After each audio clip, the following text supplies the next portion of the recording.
I'm an expert at something, if I'm growing something, and I'm a beginner in something, if I always have my hand in one of those things, there's never a problem. I don't need the beginner thing to make me money. Growing is kind of exciting. Expert is keeping me really safe. The problem is there's been times where I was just the expert, and that was the boringest, loneliest time for me. Because when you're not doing well, you could always say, well, when I get there, things will be better. But the worst is when you get there and you're where you think you should be and you're empty. And you go, wait a second, I have the money, I have the success, I have the accolades. Why do I feel so empty? It's because you're just the expert. You're not using your expertise to teach other people. You're not curious enough to challenge yourself to do something that you can fail at. You're just trying to hold on.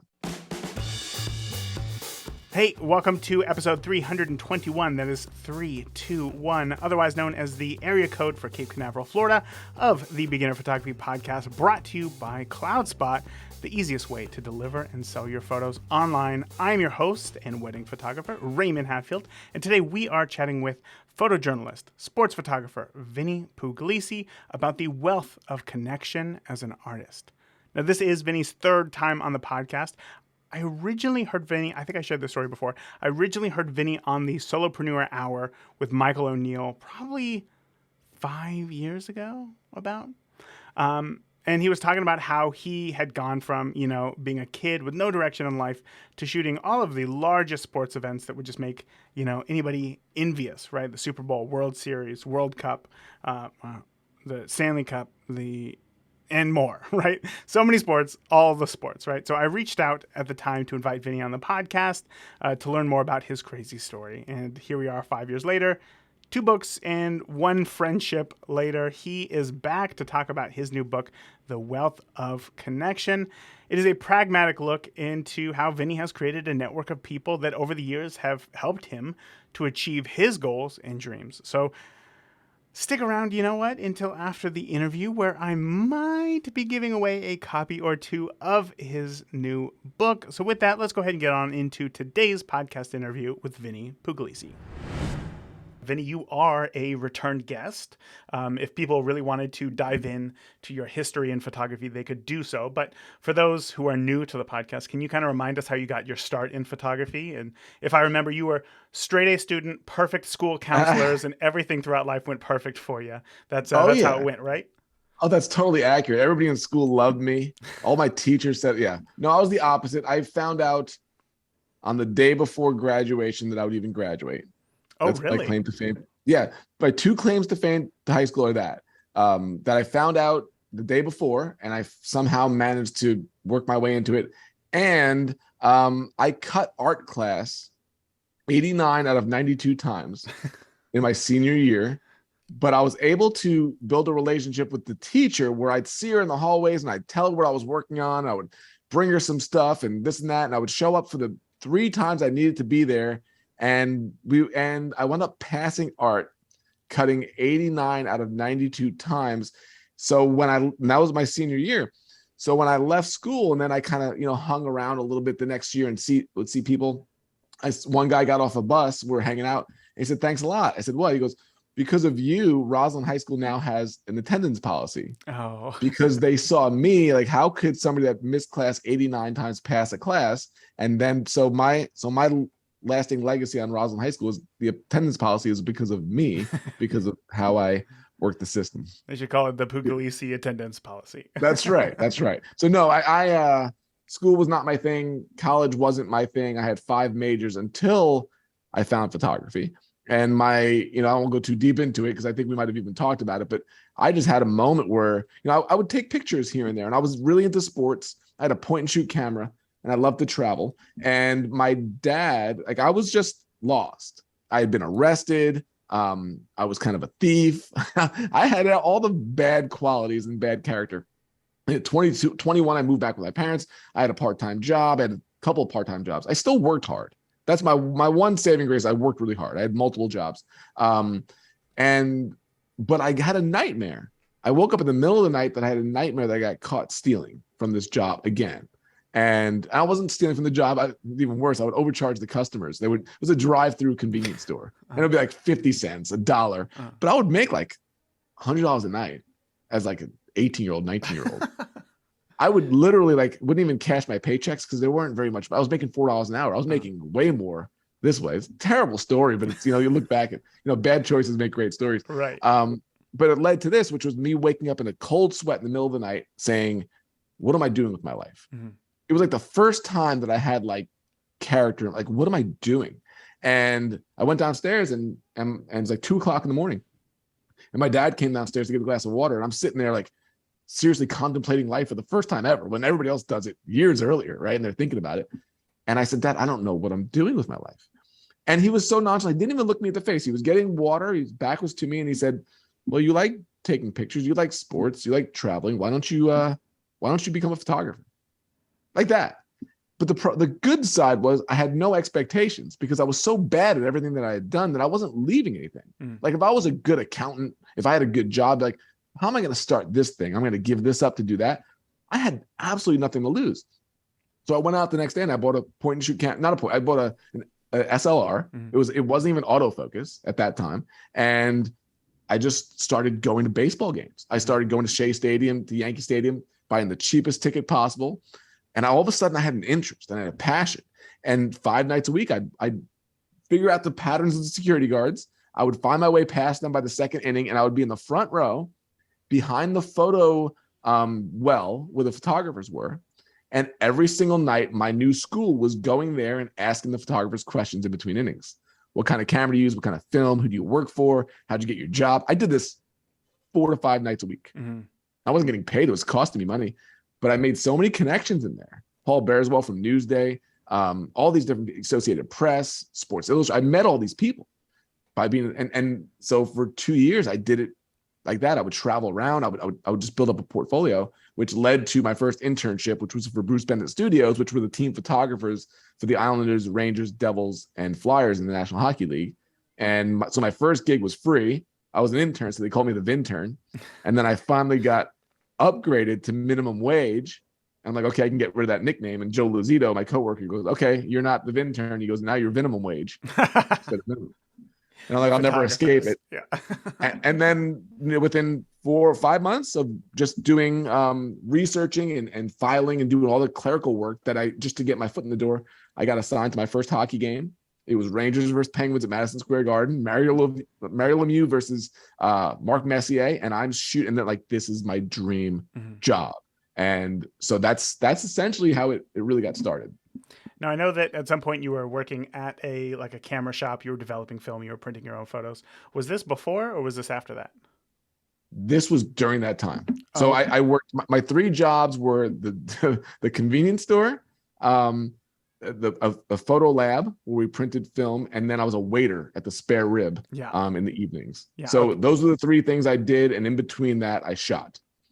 So in your book, so let's talk about that for a second, right? You just came out with a new book. First of all, your first book, I've talked about it many times. It's a fantastic book. Your new book, The Wealth of Connection, is, and I said this in the review that I left on Amazon, it really feels refreshing because we do live in this world of, everything's got to be optimized. Everything's got to have a strategy behind it. And sometimes it's just nice to take a step back and think like, oh, well, maybe there should be a human connection or a human element in this business that we're trying to put together. And I think photography is definitely one of those worlds where obviously it can be a business, but also at its core, it's very much a human art form because we're just trying to tell a story with whatever photo that we're, sharing or that we're shooting. And we want people to feel something based on that photo. So I feel like the 2 of these go together very well. And obviously you being a photographer and writing this book, I can't think of a better pairing than that. But I want to talk about something that you talked about in the book, which I think ties perfectly into this, specifically about shooting hockey games, building a portfolio. And today, so this was in the 80s, correct? No, this is mid 90s. Okay, mid 90s. Not that old. Yeah. I'm old, but not that old. I apologize. So obviously, you're shooting on film. You're working in a photo lab. You're trying to print your photos to build a portfolio.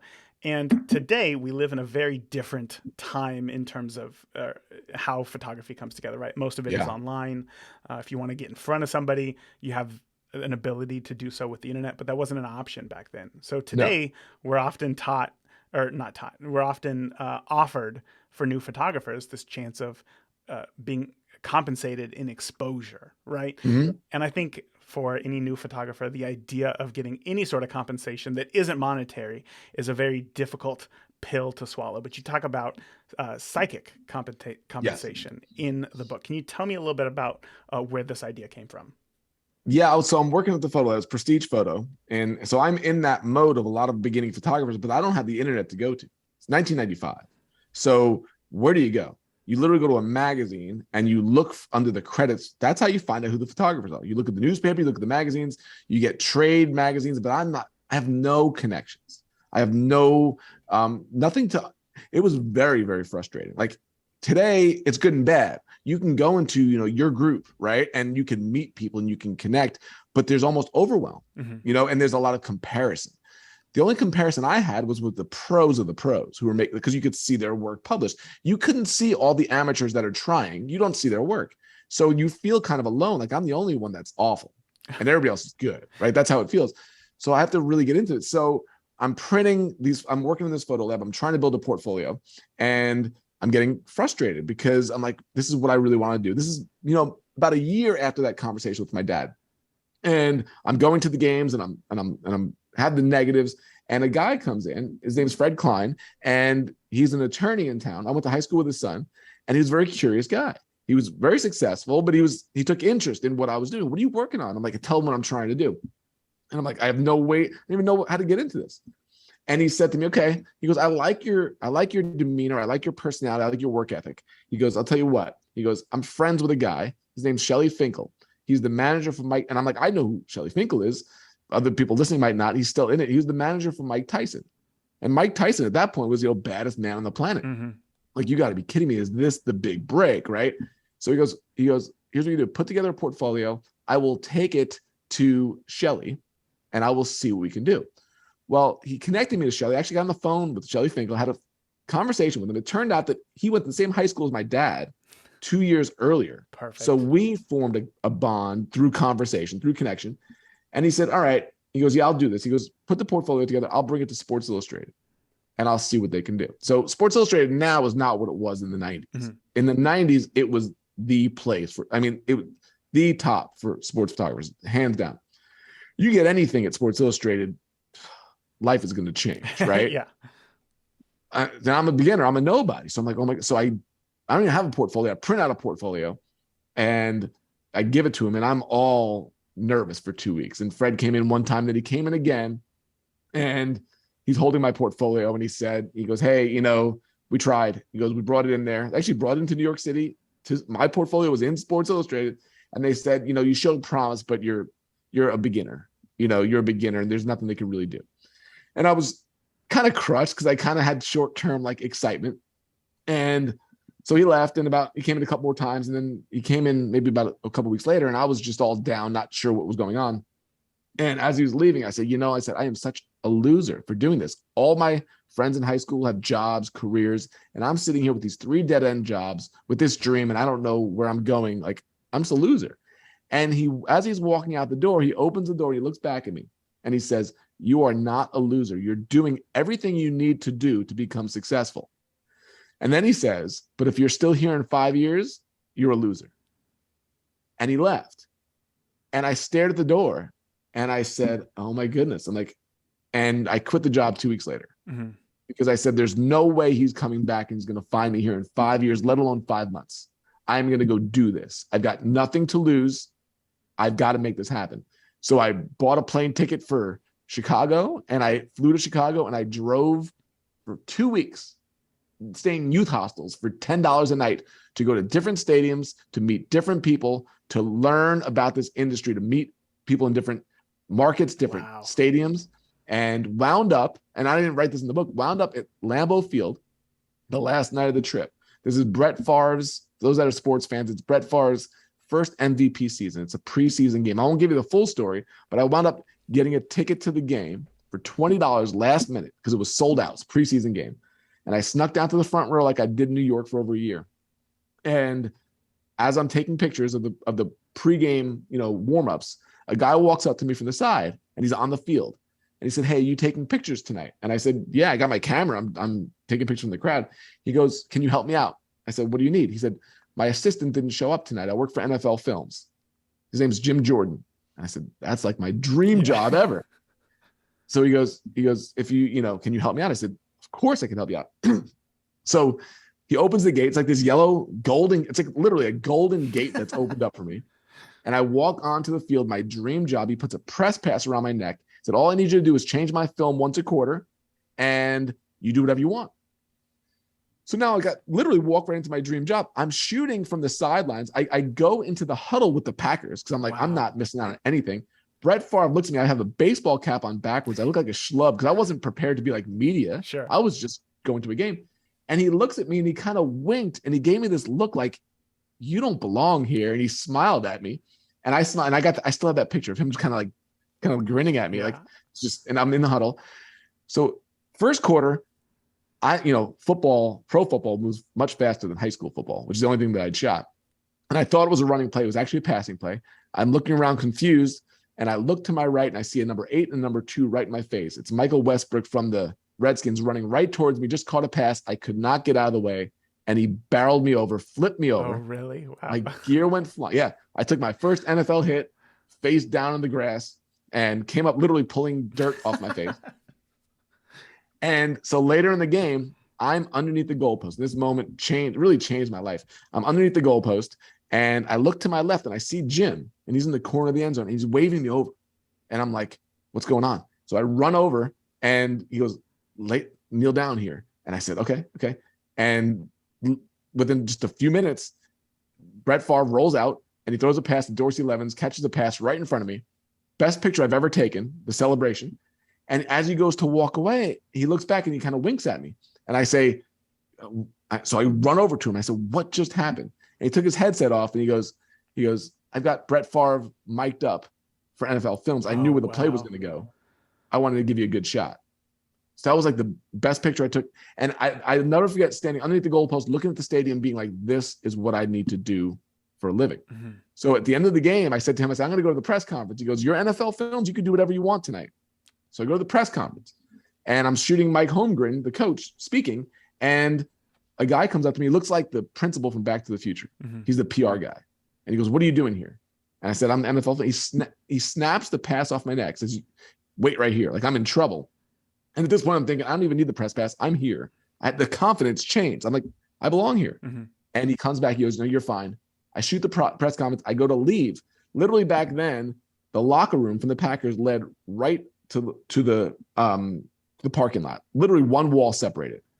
And I walk from this world into that world. And I see everybody tailgating. And I remember stopping and looking around and being like, this is the world that I've been in my entire life. That's the world I want to be in. And I went home and I said, down the flight, I said, that's my career. Mm-hmm. And that's literally, how it began. Yeah. Oh my gosh. So tell me about the, you had to get back to Fred, right? Yes. Yeah. So Fred, I got so into the story that I forgot. So Fred, no, but so Fred, he makes this connection for me. I quit the job and I never get to tell Fred what happened. So I quit the job. I start this career. What happened there? 22 years, I'm a sports photographer. I'm a wedding photographer. I'm a corporate photographer.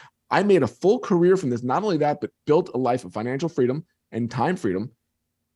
So much because of what he said and did for me, but I never told him. He doesn't know. Mm-hmm. He's living his life.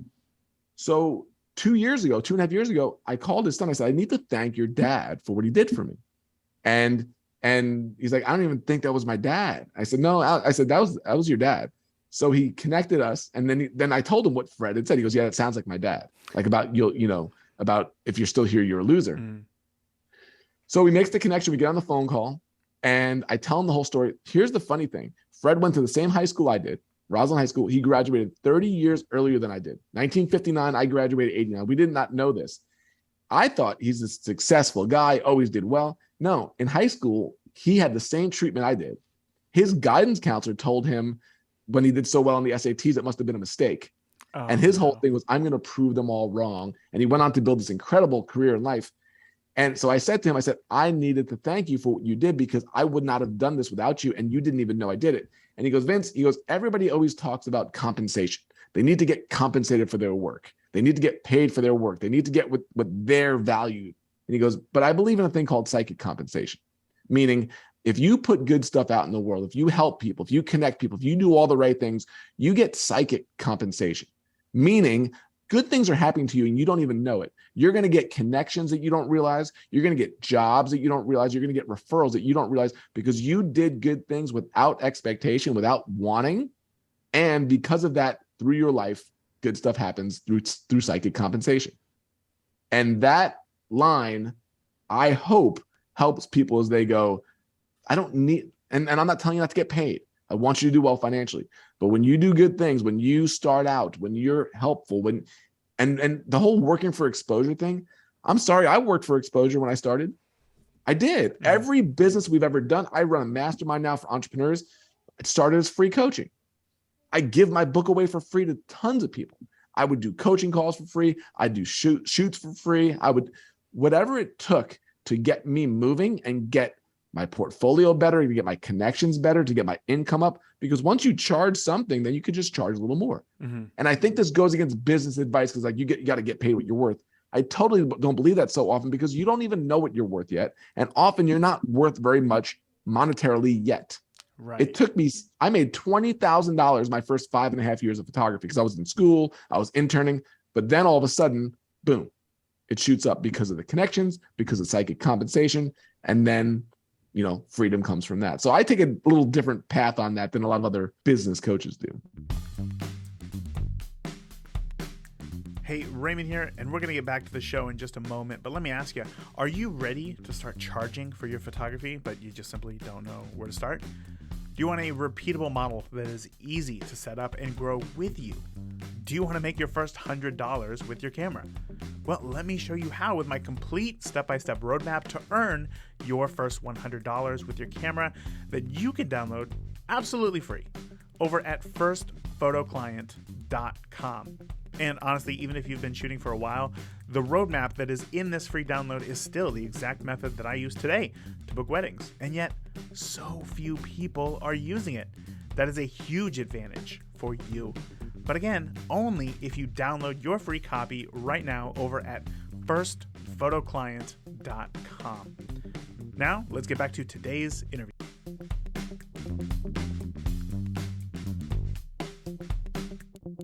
Right. And I love, that's such a great story. It is such a great story because it's a real world example of, somebody who was already successful and they decided to essentially give you, without knowing it, a piece of advice that really changed your life, but you still had to take action on that, right? People can give advice all day, but you still had to take that and then turn that into action and turn that into something. But you said something earlier, which I thought was really interesting, and that Fred was a very curious guy. He came in, he's a very curious person.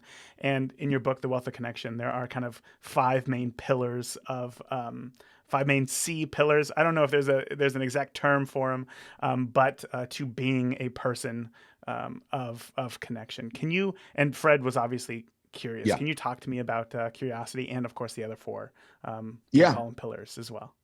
Yeah. Can I explain where it came from too? Because yeah, absolutely. The whole idea is I see so many people, this is what I do for a living now. I haven't shot for about 5 years. I help people with this.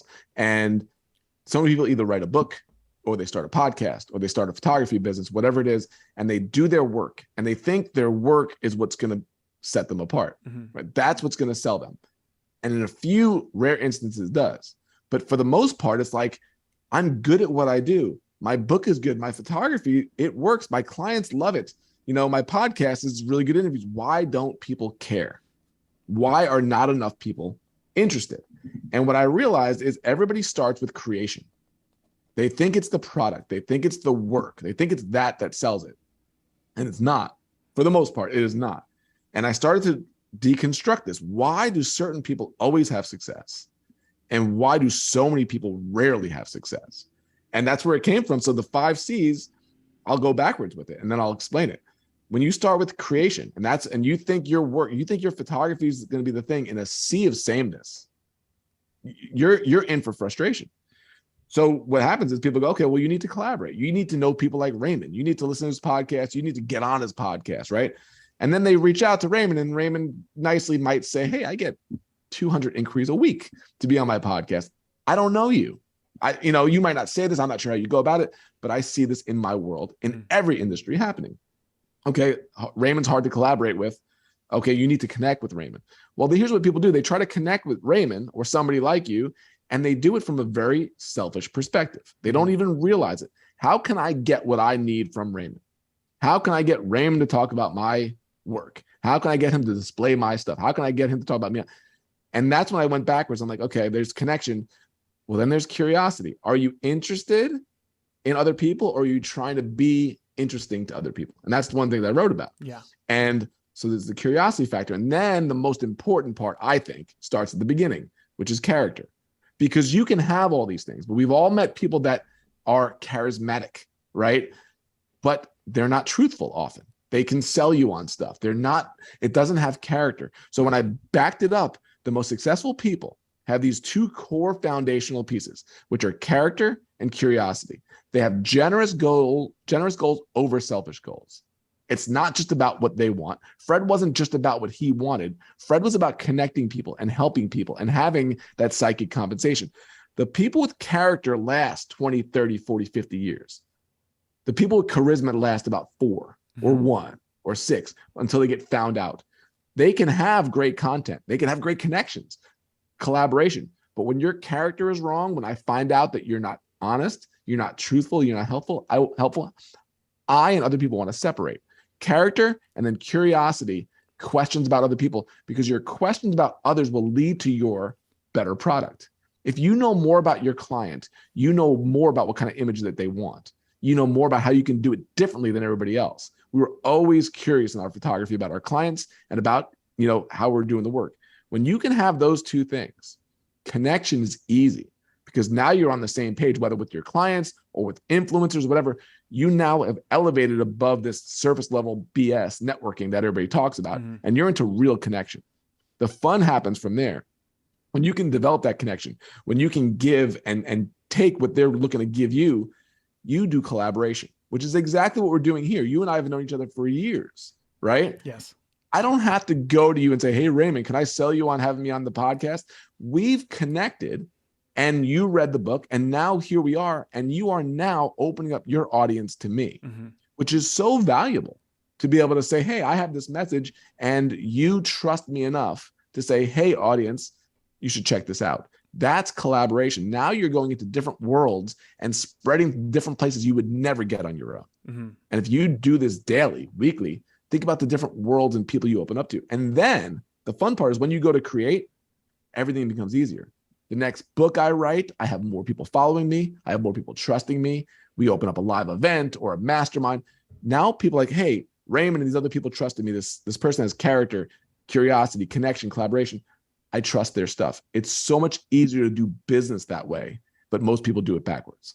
Right, of course. Well, because we're so used to creating the thing, right? It's like the who was it from? Was it from maybe it was from the E-Myth, but it was like, you got a plumber, right? They're really good at being a plumber, but they hate their boss. So they think, I can go out and I can be a plumber. And then they go out and do that. They're creating the thing without doing the rest of the work. And then they find that their business fails. And I hear in photography all the time, and I'm sure that you have as well, like, my photo should speak for itself. It's like, it's not going to speak for itself. There's so much more that goes into a great photo than it just simply speaking for itself. And that idea of, connecting with people and kind of building this process, I think when it comes to, especially, for somebody like me as a wedding photographer, when you first get started, as you know, one of the most beneficial things that you can do is connect with a wedding planner, right? And you have to show them your character. You have to be curious about who they are before you can start creating with them and building a relationship. And if you just started off and said, hey, why don't you send some weddings my way? You're not going to get any success whatsoever. Which is, think about what most people do. How can I get on your list? You know how many people ask me, if I'm a wedding event planner, how many people daily are saying, I want to be on your list? Tons. Well, what is going to get somebody on the list? That's what they don't ask. What gets me on the list? When people like you, and also when you're easy to work with. When people like work, we would get on all the vendors lists because people say you're so easy to work with. We appreciate. I remember one time there's a place called Heinz Chapel here when we lived in Pittsburgh, and they had so many weddings. It was the place that everybody wanted to go, but it was kind of a mill. They would do like 5 weddings a day, It was beautiful. And I'll never forget one time we walked in and the two coordinators went to the side of the table and they saw us, me and Elizabeth, they said, oh, thank goodness they're professionals. And because they're dealing with so many people that are just short term with what they're doing. We had worked with them. We had built connection. We had built relationship. And here's the key to it, especially in this industry, it's built on referrals. Mm-hmm. Wedding work or photography work mainly is built on referrals. SEO is great. Website is great. But it's the people that are talking about you, they're going to get you the easiest jobs that you're going to do, the ones you love and the ones that pay the best. Mm-hmm. If you're not building out a referral network and you're not somebody that people are talking about and people want to know, you're hurting your business without even knowing it by thinking, oh, if I just do another blog post or I do more social media, that's great. That all has its part. But the personal side of it, where you've built that connection to get the referral, it will take off any business. Right. And that's what I was talking about earlier. Exactly that. It's like adding that personal element back into business is so important, especially in a world where, okay, here's another thing, I guess, just reminded me from your book. You have a part where you talk about time and pressure, right? From Shawshank. First of all, yes, I'm with you there. Whenever it's on TV, I will plant my butt on the couch and I will just sit there for hours and watch. You talk about losing focus. That's why I can't scroll, because if I see that, that's 2.5 hours gone because I have to watch it. Exactly. So can you talk to me about time and pressure specifically for photographers? And I guess rather than the idea of, people wanting to, win the lottery, maybe photographers going viral. I feel like that's kind of the goal. Does that make sense? Like a lot of photographers want to go viral. Never mind. I'm going to back off and I will let you explain. Yeah. No, it makes sense, but it's not just, it's universal in business. What's the one thing that's going to shoot me to success? Right. Yeah. But the time and pressure and time thing is, if you watch Shawshank, Andy Dufresne was chipping at the wall because he was bored, and all of a sudden a piece of clay came out. And he's like, and he was a geologist. So he was like, wait a second, it's pressure and time. Like that's what happens. It's like, over time, this wall is going to break down. And if you just chip away at it enough, it's going to go. So he just every day chipped away a little bit, threw the pieces out in the yard. Every day he would go out, no pressure, no like, I got to get out here today. He knew he couldn't break out today. It's kind of like business. You're probably not going viral today and you're going to annoy people by trying to be. Yes. Right? Short-term thinking. But he kept chipping away at it. Then all of a sudden he escapes from the prison because the good side was he wasn't guilty, so he could escape from the prison without being immoral, right? And he escaped, but that was the whole thing. And that's how you build a business: pressure and time.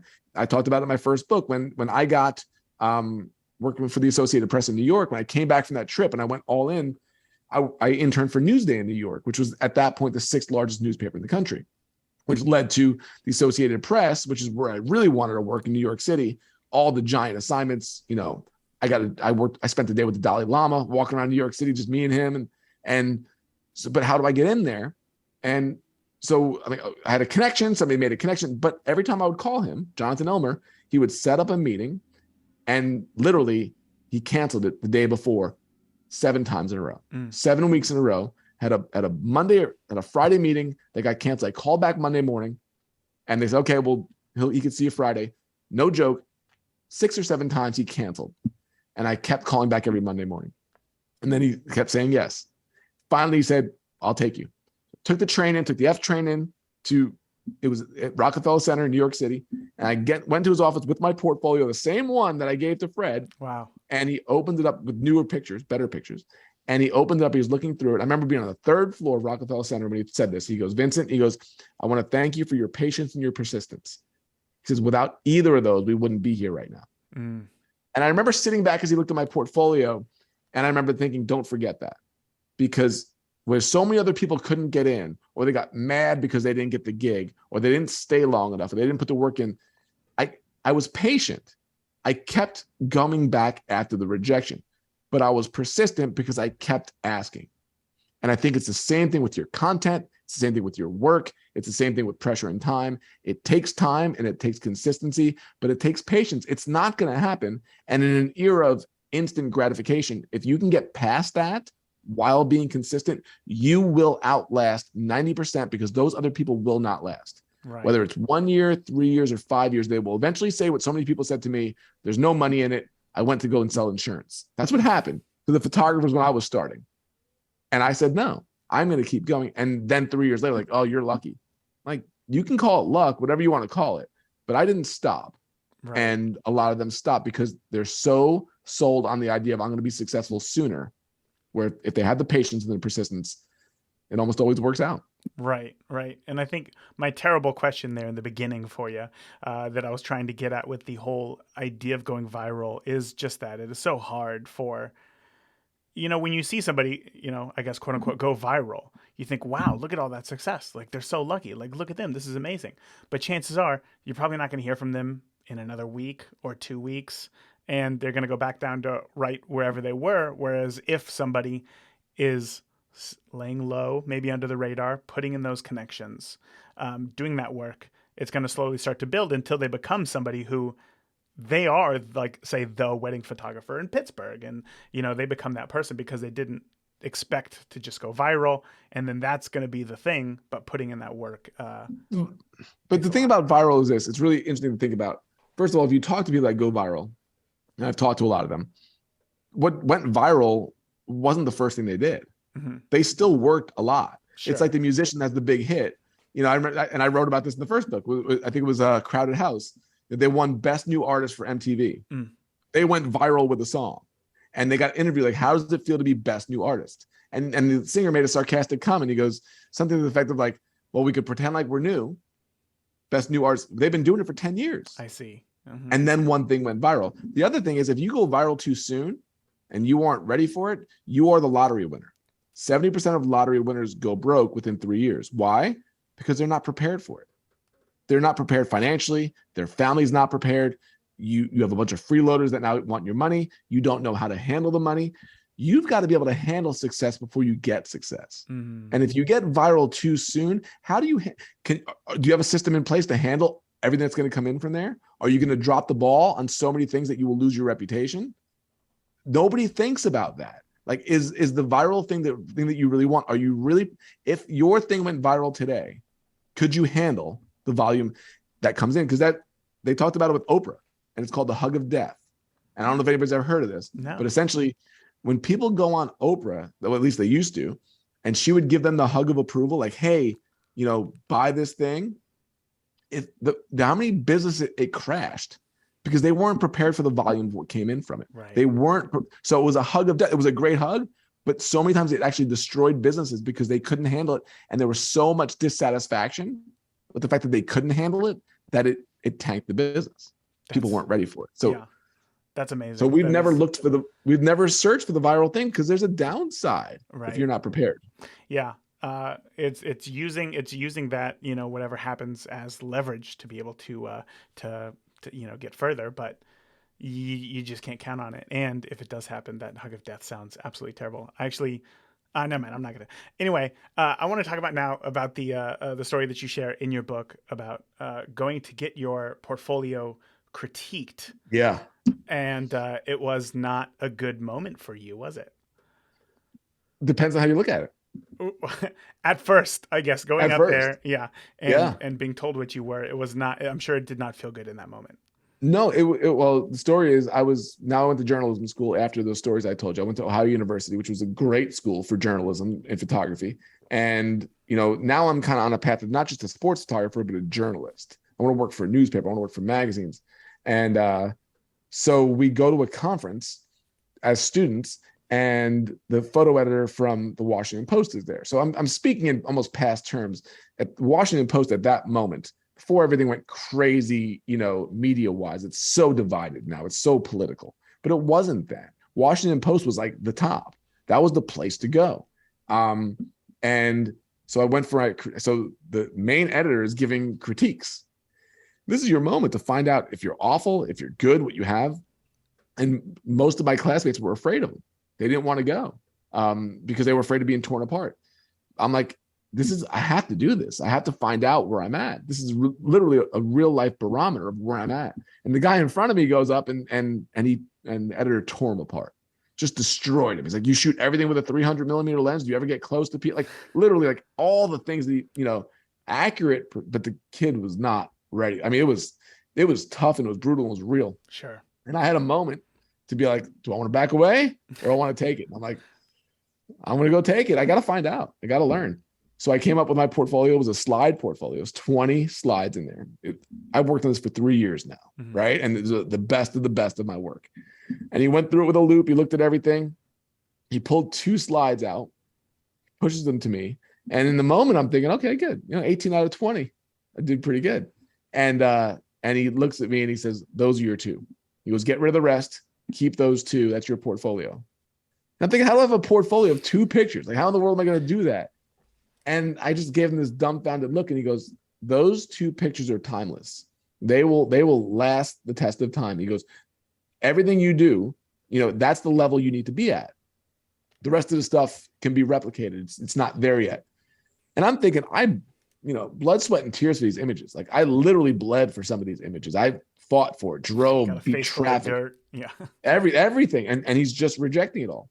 And I have a choice right now to be offended, to blow him off, to not believe it. And I literally took it. I took the 2 pictures, put them into a different slide, went back, sat on the couch and thought about it. And I said, I've got 2 pictures in my portfolio, but there are 2 pictures that will last with all editors, because if they can handle it with him, most will take it. And now I have a barometer of success which to go by, which means my images now have to meet that standard.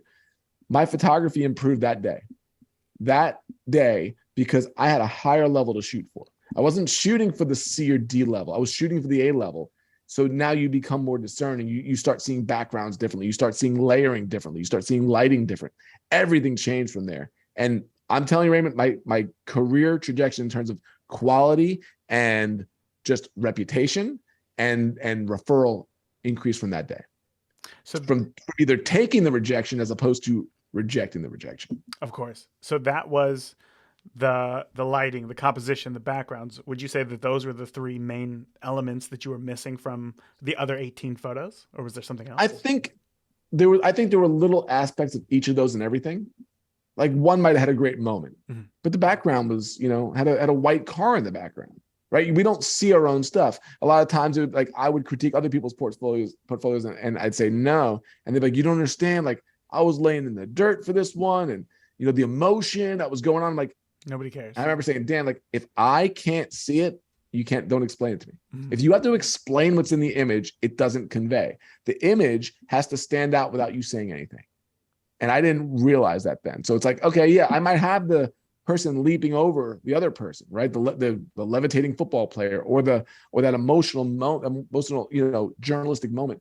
But if the background has power lines coming through their head, you really lowered the value of it, right? If the lighting is just this awful straight light, there's no, just realizing, how do I keep, it's patience and persistence. How do I keep improving on this so that when it all comes together, I know how to turn just a little bit to make it right, or to get down, or to wait a little bit longer. It just, the quality of my photography improved so much by studying that type of thinking. Yeah, that makes sense. One of the other things that you talk about in the book is this, having this mindset of always being a beginner. And, I hear that from a lot of people. But as somebody who has shot some of the biggest sports events in the world, you've been published in some of the biggest magazines, you've won, press photography's top awards. What does that mean for you to always be a beginner when you have achieved a level of success that many can only dream of? I think there's a lot of different ways you can go with it. I really think it comes down to curiosity. I really do. You ever know something and you know it, you're not really going to be persuaded on anything. If I know it, what am I really going to look into this anymore for? I'm not going to be open for a conversation. I'm going to probably try to tell you how you're wrong and not be, but to me, always being a beginner realizes that I'm always learning. I'm always a beginner at something. And I think so often, here's the problem. When you get to that level that you explain, like say the expert level, there's a big problem with the expert level if you stay there. Because if you're the expert level, you're not really growing. You're kind of maintaining or holding on. This is what you see with businesses. The beginning stages are so exciting. And then they kind of start growing. And then they get to this expert level where they just don't want to lose what they have. They're not curious anymore. They're not innovative anymore. They're now just, it's kind of like the rich person that's like, oh my God, somebody's going to take my money away from me.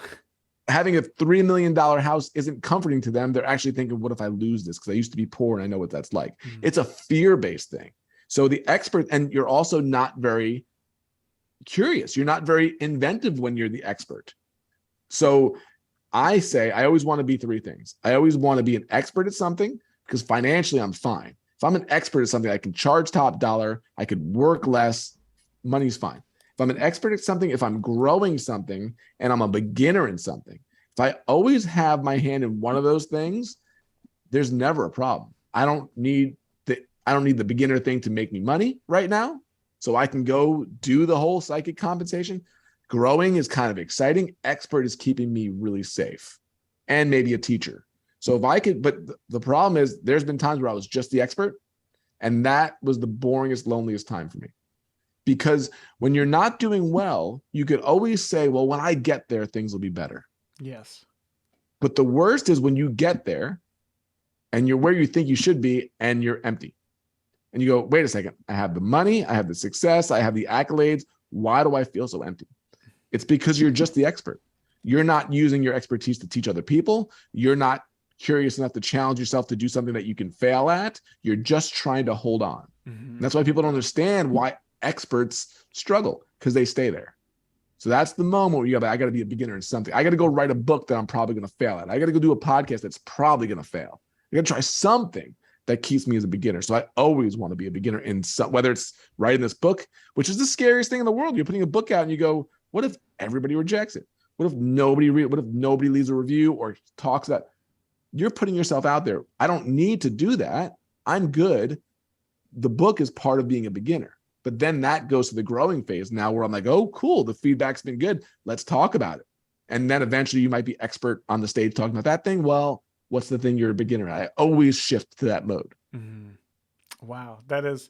I think that's such a hard concept for somebody to take in and realize when they are currently in that beginner mode, right? Like in an actual beginner's mode, as many of the listeners of the podcast are.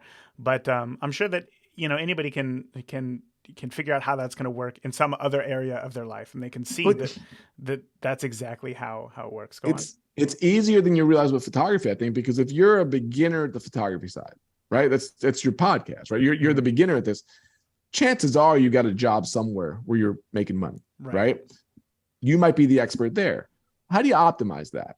Meaning, how do you do that to maybe it costs you less time, or you can make more money where that expert phase frees you up to build the beginner phase. This is the number one thing I see people doing wrong is they don't use their job to build their business the right way.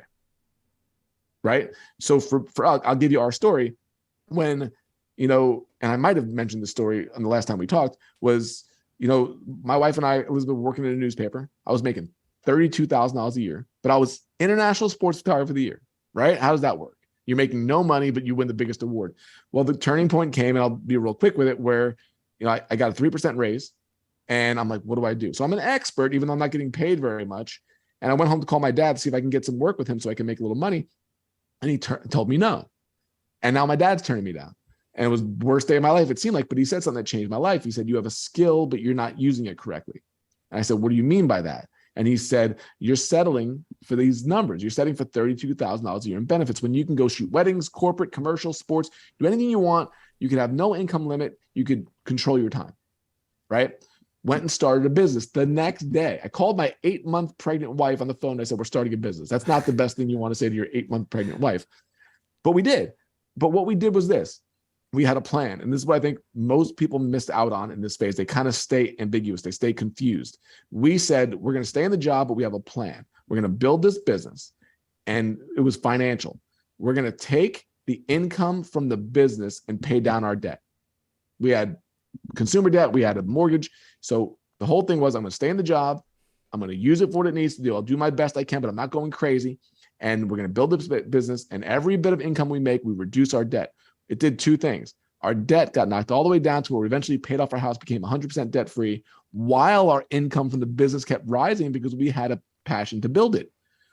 When I went to quit the job 2.5 years later, we quit. We job shared at that point. The day I quit, Raymond, we had no debt. We had a 6-figure business, and I had complete freedom. My next assignment wasn't for another 2 weeks. And I was like, hello, time. I get to spend time with my kids. I get to do whatever work I want. And it went from instant, like just crazy work and insane to freedom, because we built that thing for 2.5 years to when we left, there was no stress of leaving. It was actually a detriment to stay in the job at this point. Sure. But I think most people don't set out a plan to do that. Well, because that's, 2.5 years is a pretty short amount of time. But when you have a goal that like you're really excited about, seems a million miles away. But that just goes back to the time and pressure. If you just keep putting in the work every single day, you're going to get there. Think about 2.5 years ago. It seems like yesterday that COVID started. Oh, man. Right? In some ways, that's all done, hopefully, right? But that wasn't that long ago. But that's the time it takes to do it. Yeah. But most, it's thinking about, I wrote in one of the books, is like, will you give up a year of your life for a lifetime of freedom? Because the year was the hardest. 2007 was the hardest of all the years. Would you give up a year of your life focused for the rest of your life to have freedom? And now all the things I'm doing now are because of the decisions we made then. Yeah. Vinny, I don't know how to end it any better than that. It is very uplifting. It is very exciting. I leave every time we chat with a renewed sense of excitement. I really don't know how to put it any better way than that. But before I let you go, I know that there's listeners who are also going to be as excited as I am right now. So can you share where they can find out more about you and, of course, your book as well? Yeah, the book's on Amazon. Easy to find. The Wealth of Connection. About me, everything's at the website, totallifefreedom.com. We have information about the books. We have information about, we run an online community for entrepreneurs to do exactly what we just talked about, build that business for time, money, location, freedom. I have a podcast that I did daily for 3 years. That's paused right now, but there's 1,100 episodes there. We have a couple of free downloads there. I actually give away the audio copy of my first book, Freelance to Freedom, on there if anyone wants it. And check us out there, LinkedIn, find me there, connect with me, and would love to learn more about what your people are doing.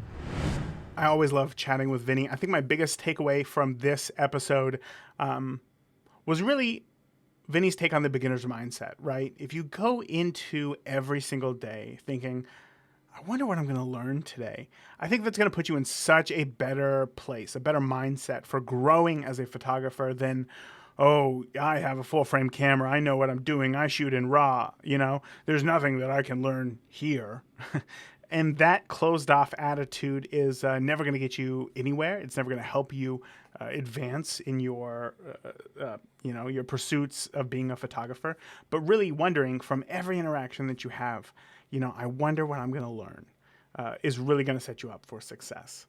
Now, if you have any questions about today's episode or you have feedback on the show, feel free to reach out to me directly at beginnerphotographypodcast.com. There is a contact button at the top of the page. And you know what? While you're there, be sure to download my free Picture Perfect camera settings cheat sheet with camera settings for more than 10 popular types of photography, filled with my personal and professional images and real-life camera settings so that you know where to get started. And as I mentioned in the intro, I may have bought a few extra copies of Vinny's book. So when you download my free Picture Perfect settings guide at beginnerphotographypodcast.com, you will be automatically entered to win a copy of Vinny's book, The Wealth of Connection. I'm going to go ahead and draw names next week and reach out to you to get your address and send you your copy if you win. So again, be sure to grab your free Picture Perfect camera setting guide at beginnerphotographypodcast.com. and you'll be automatically entered to win. And if you've already downloaded the guide, well, congratulations. You are still automatically entered to win. So good luck. Now, that is it for this week. Thank you again for tuning into this episode of the Beginner Photography Podcast, brought to you by CloudSpot, the easiest way to deliver and sell your photos online. You can learn more about CloudSpot by heading over to deliverphotos.com today.